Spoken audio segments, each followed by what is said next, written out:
Ponta Samaro.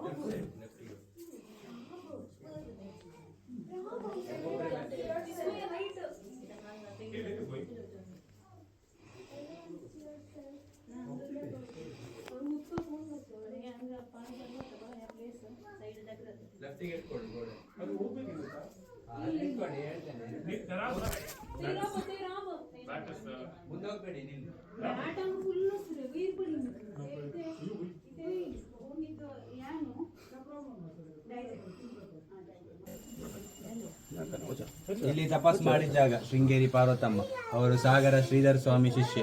ಇದೇ ಜಾಗದಲ್ಲಿ ತಪಸ್ ಮಾಡಿದ್ರು. ಶೃಂಗೇರಿ ಪಾರ್ವತಮ್ಮ ತಪಸ್ ಮಾಡಿದ ಜಾಗ ಇಲ್ಲಿ.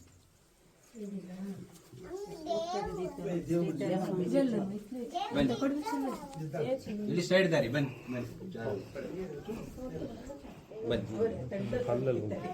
ಬನ್ನಿ.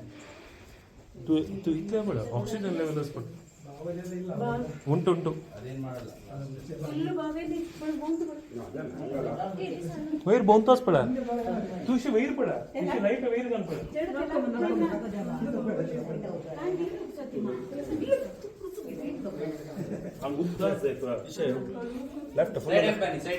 लेफ्ट आहे पुरता पाय पुरता ನಾನು ಕೇಸ್ ಆಯಿಲ್ಲ ನೋಡಿ ಇಲ್ಲಿ ನೋಡಿ ನೋಡಿ ಇಲ್ಲಿ ನಾಗದೇವರು ಪ್ರತಿಷ್ಠಾಪನೆ. ನಾಗರ ಪಂಚಮಿಗೆ ವಿಶೇಷ ಇಲ್ಲಿ ಕೇಳಿ. ನಾಗದೇವರು ನಾಗರ ಪಂಚಮಿಗೆ ವಿಶೇಷ ಪೂಜೆ ಇಲ್ಲಿ ಪ್ರತಿಷ್ಠಾಪನೆ. ನಾಗದೇವರು ಮೇಲೆ ಬಾವಲಿ ದೇವರ ಬಾವಲಿ ಅಂತ ಹೇಳು. ಸಂಜೆ 7 ಗಂಟೆವರೆಗೆ ಹೋಗ್ತದೆ. ಏನು ತೊಂದರೆ ಮಾಡುವುದಿಲ್ಲ. ಡೈಲಿ ಇಲ್ಲೇ ಇರ್ತದೆ. ಆಹಾರಕ್ಕೆ ಹೊರಗಡೆ ಹೋಗಿ ಬರ್ತದೆ. ನಿಮ್ದು ವೆಹಿಕಲ್ ಇಲ್ಲೇ ಮೇಲ್ಗಡೆ ಇದೆ. ಪಾರ್ಕಿಂಗ್ ಮಾಡಿದಲ್ಲ ಅಲ್ಲಿವರೆಗೆ ಬಂದಿದ್ದೇವೆ. ಇಲ್ಲಿಂದ ಕೆಳಗಡೆ ಸುರಂಗ ಮಾರ್ಗ. ಇಲ್ಲಿಂದ ನೀರು ದೇವಸ್ಥಾನಕ್ಕೆ ಹೋಗ್ತದೆ. ಮತ್ತೊಂದು ದಾರಿ ಕಾಶಿಗೆ ಹೋಗ್ತದೆ ಅಂತ ಸ್ಟೋರಿ. ಇಲ್ಲಿಂದ ಆಕ್ಸಿಜನ್ ಇಲ್ಲ, ನೀರು ಹೋಗುವಷ್ಟು ದಾರಿ ಇದೆ. ಈಗಲೂ ಕೂಡ ಅದೇ ನಾಗತೀರ್ಥ ಇಲ್ಲಿಂದ ಕಮಲೇಶ್ವರ ದೇವಸ್ಥಾನಕ್ಕೆ ಹೋಗ್ತದೆ. ಮತ್ತೊಂದು ದಾರಿ ಕಾಶಿಗೆ ಹೋಗ್ತದೆ ಅಂತ ಸ್ಟೋರಿ. 2 ಸುರಂಗ ದಾರಿ ಇದೆ ಇಲ್ಲಿಂದ ಕೆಳಗಡೆ.